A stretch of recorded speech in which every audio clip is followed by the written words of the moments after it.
Welcome to our first FJR Director's Cut of 2021. Our Director's Cut is an opportunity for us to talk to prominent business leaders and get an insight into their talent management and performance management programs. How do they attract, hire, lead and develop talent?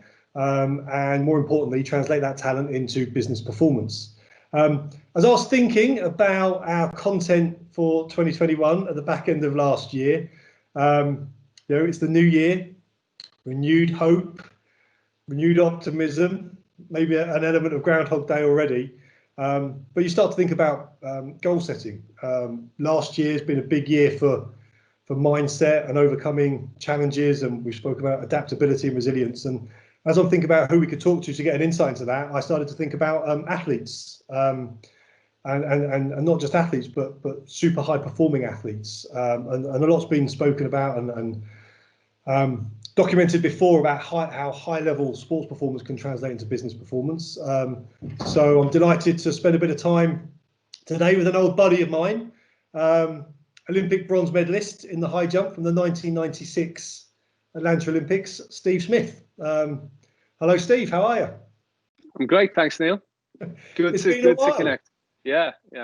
It's been a while. So, look, I've just given you a bit of an intro there with what I would think is the highlight of your career, but I've missed an awful lot out. So, for those of you that aren't, for those people watching that aren't as excited and interested in athletics as I and you may have been in our past, maybe just give a bit of a rundown on your performance as a high jumper.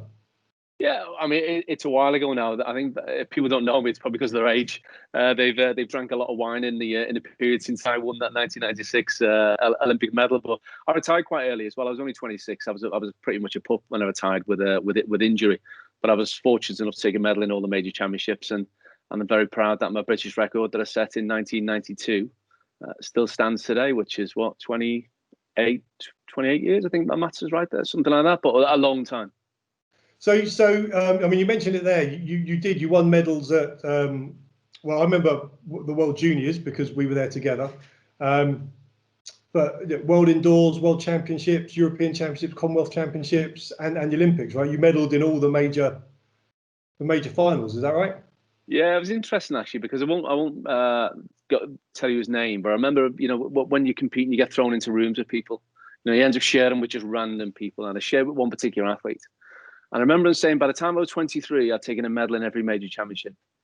I remember thinking, wow, that's something to aim for. And for me, it was always about take those medals in major championships.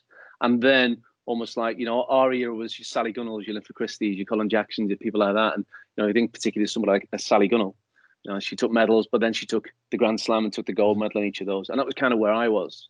I took the medals, but then got injured, career was over. And unfortunately, didn't have the opportunity to really go after those gold medals. But hey, that's the way it goes, yeah. Look, one of the reasons why I was interested to sort of get some insights from yourself, Steve, is because you have translated, that elite level performance as a high jumper into being a very successful business person yourself. And what's really, I think, interesting is that you get to see the underbelly, I guess, of many institutions, because you go in and now help and coach and advise and consult on how they take out performance. So before we get into that, I think what I'd be quite keen to understand is you performed at a very high level at a relatively young age, and were very consistent as a high level performer. So that sort of competitive nature that you obviously had as a international high jumper that you've then taken into business, where do you recall that competitive nature, or when did you realise that you may have had that competitive nature, and when did you start to nurture that? Well, I think one of the things about athletics is you are, to all intents and purposes, a lot of it is about being an individual sport. Yeah, you can talk about the wider team, your coach, your physio, your masseur, your agent, all that type of stuff. But ultimately, it's about you when you step out onto the track. And what attracted me about high jump is it was such a visual sport. The bar's on 150. And you can see it in front of you, attack it, you jump over it. You put the bar up 5 centimeters, and you're constantly pushing that boundaries. And for want of a better word, raising the bar all the time on performance. And I love that. It's just about incrementally how much better can I be. each time I went to the track, and how could each competition be better? It probably wasn't so much about the winning early doors. It was more about how high I could jump, and then the winning kind of came with that. And that's always really stuck with me. I wouldn't class myself as a competitive person against other people. I don't think that much, although my friends might tell you a little bit different. But I'm very competitive with myself, wanting to be the best that we can be, and that then translates into our business. Ultimately, I want our business to be classed as best in class. The feedback that we get, the retention of clients that we have. Do they look at us and do they say, Benchmark, you're one of the best training and development companies in Liverpool, or did they say you're one of the best in the UK or the best in the world? Ultimately, it's the same kind of piece around how good can we be in everything that we do. Interesting. So I mean, you've alluded to the business there. I mean, you mentioned what drove you as a younger athlete was raising the bar. So your business is called Raise the Bar. Give the people watching a little bit of an insight into what Raise the Bar do and how long the business has been in existence. Yeah, so very quickly, we have quite a large network of thought leaders that we draw from. We have access to about 700 thought leaders that deliver inspirational, challenging, thought-provoking sessions for our clients, and that's one part of our business. But the biggest part of our business is we're a learning development company that delivers leadership and management right across sectors for some huge brands. We are also government funded in that we are a government registered apprenticeship provider. So we deliver leadership and management funded by the apprenticeship levy. We are based in Liverpool here. We have about 40 staff. We're based, although you can see that there's nobody in today, but we all know why that is. But we work nationally with some brilliant brands. Yeah. Okay. And look, Raise the Bar. As you were competing internationally as an athlete, and you mentioned your career was curtailed with injury, as many are. Was the seed of Raise the Bar sort of in the brain as you were still competing? Is it something you thought about at the end of your career, or how did the business opportunity come about for you? No, it's interesting because businesses, it has to be about when you set up yourself, when you leave that protective element for some people of leaving a large organization and becoming an entrepreneur. There needs to be a catalyst for moving into that world. And for me, I got injured from athletics in athletics anyway. So, my career was finished. The surgeon said, you're not going to jump again. So you kind of go, okay, well, what am I going to do now? And you bumble along a little bit. And I found myself in the restaurant world, which was a tough place to be. Owning, running, managing, and you learn a hell of a lot about how to run a business. It's just you're not on a business course, but you learn and break even. You learn relationships between opposing teams. You learn about customer service. Whatever that is, it's a good learning curve. But ultimately, we found a place with our business partner who we reached a juncture where we thought, is this what we're passionate about? For him, he was a football agent. For me, I was in the restaurant world, and we wanted to do something which was more in line with what drove us. Yeah. I had an opportunity to work with a brilliant business leader who's, I think success leaves a lot of clues. And this guy, wherever he goes, he becomes really successful. And there's a guy called Chris Brinley, who was at the time worked for NatWest Bank, just been taken over by RBS, and they were the 4th biggest bank in the world, and all that type of good stuff. But he was a real people person, real people development person. And I remember Chris sitting down and saying, just talk me through your career. Let me understand what it took to get to that level. And he took all those learnings and he delivered it then to his team in a training session. And I wasn't the only person that he did that with. He did that with lots of other people. And it's kind of that growth mindset of being open to learning from any different sector, any different world, which I loved. And ultimately, that's what Raise the Bar is. For some people, it's learning from sport and being inspired by sport. But not everybody's turned on by that, yeah. But it's about finding that catalyst for what's going to drive you to go that extra mile, but that extra margin, whatever that is. It's about peak performance. It's about getting to where you need to be. It's about fulfilling potential, and that's. I think we're all in that business. We have to be. Yeah. No, gotcha. Well, interesting. I was always interested into how you transferred from raising the bar on the field to raising the bar in business. So look, we were talking earlier. It is a little bit cliched, right? But it's the first week of 2021. Everyone was very, very keen to see the back end of last year, I think. And if people got a break over Christmas and the new year, then there's a little bit of refreshed optimism coming back into the workplace this year. But as I alluded to earlier, it feels a little bit sort of Groundhog Day-ish, especially after this week's news. So, New Year's resolutions sort of link in with budgeting, forecasting, sales, revenue generation, and everyone sort of comes in the new year on a bit of an even playing field, right? Even if everyone's at 0-0 again.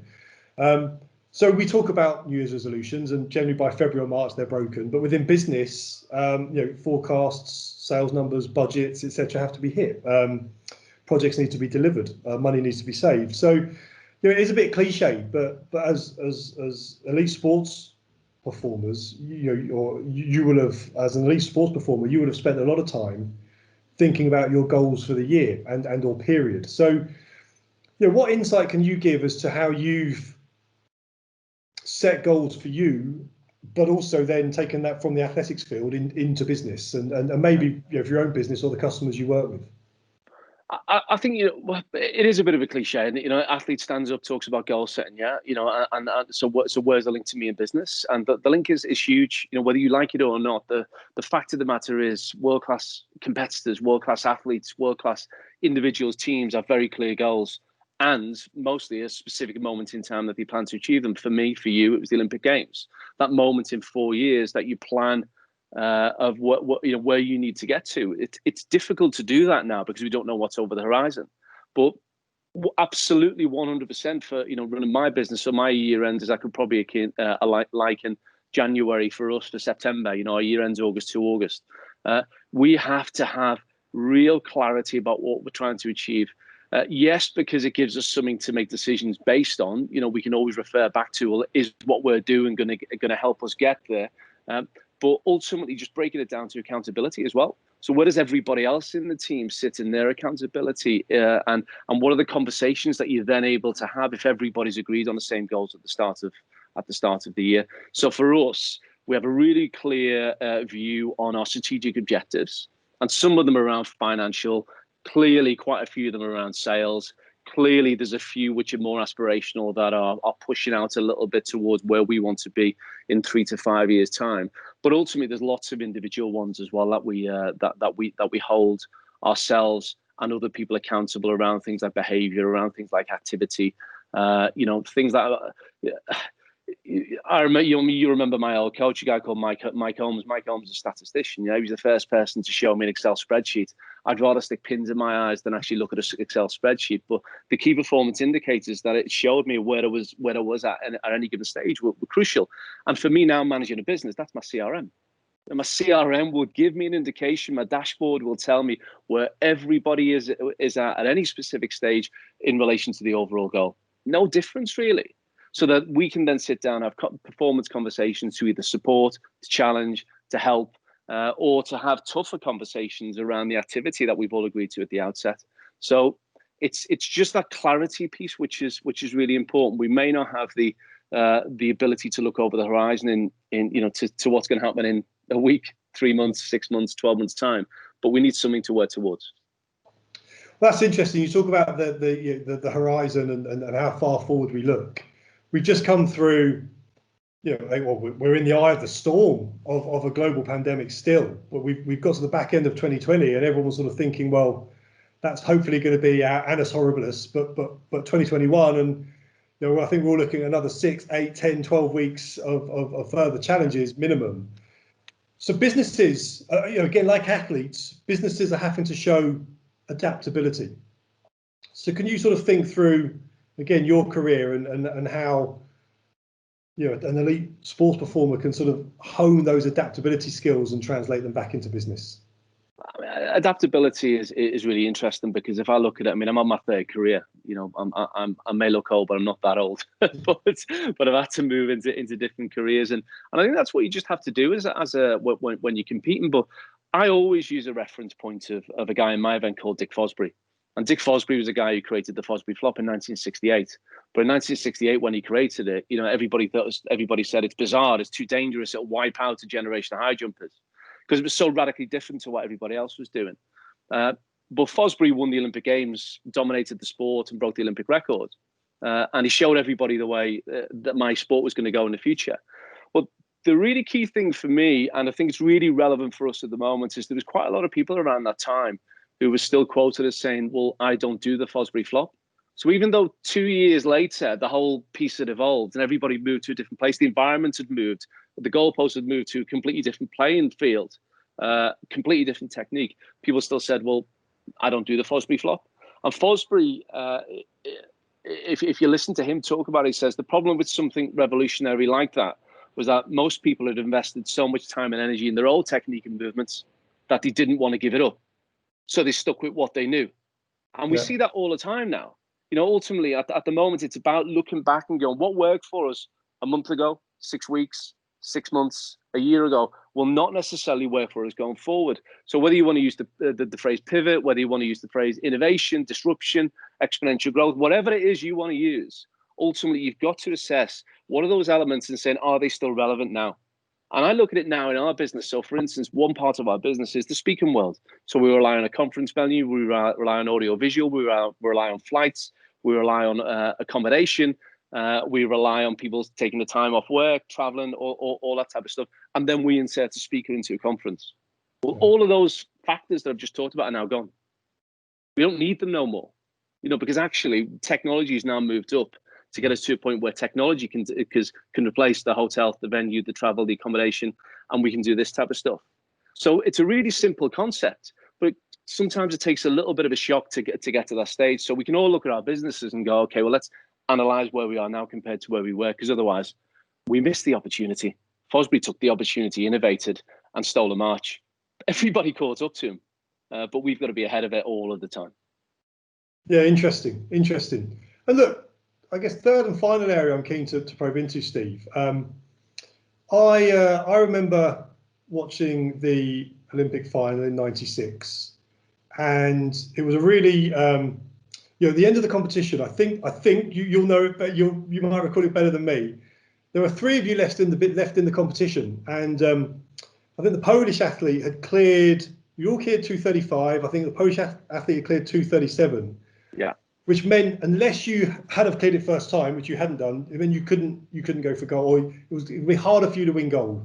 Yeah. So you missed that height and went to a height, and attempted a height you'd never cleared before, with less attempts. So that required you to analyse a situation under pressure and make a decision on what you thought was the right way to go, the right strategy to use in that competition. So that ability to make decisions under extreme pressure, is critical for business leaders, especially now, right? Especially now where people are feeling very vulnerable. So maybe just give a bit of an insight into your mindset at that moment in time, and the sort of link on how people can make what could people get from the insight of that decision making in today's day and age in the current business situation. I mean, I'm ultimately, to start with, I played out these scenarios and was experiencing these scenarios, thinking what if, and you're thinking through that all the time. But it's one moment in 4 years. There's 80,000, 90,000 people in the stadium. Your whole career, again, high jump's not the golden handshake sport. It's not. You need to be top 3, top 5 in the world to earn a living out of it. You've got to be there. So that one moment in 4 years is kind of make or break when you got the opportunity. If I'd have gone at 2.37 meters, and cleared, I still would have been in the same position. The only way that I could take over Partika, who was the guy who was in the gold medal position, was to go at 2.39, because if I'd have gone clear with my final attempt, it would have counted as a first attempt clearance and put me right back in the front again. So it is interesting that you draw that parallel between decision making, and it's the same thing that ultimately I go through now. I was only having the conversation the other day about whether to stick or move around some of the products that we have. We stick and we potentially, we potentially steal a march. We move, we potentially move to a much better place. But ultimately, we are going to have to look back with no regrets. We're going to have to look back and go, well, we've got to stick that. We made the decision based on what was around us at that time. That's what I did then, and that's the only way that we can do it now. I like to think, I'm quite lucky at the moment. I've got a really good exec team, or a really good group of exec that we work with, and we're all really good at challenging. We're all really good at supporting, but ultimately, once the decision is made between the group of us, that's it. We've gone for it. There's a quote that I love, that only a fool never changes their mind.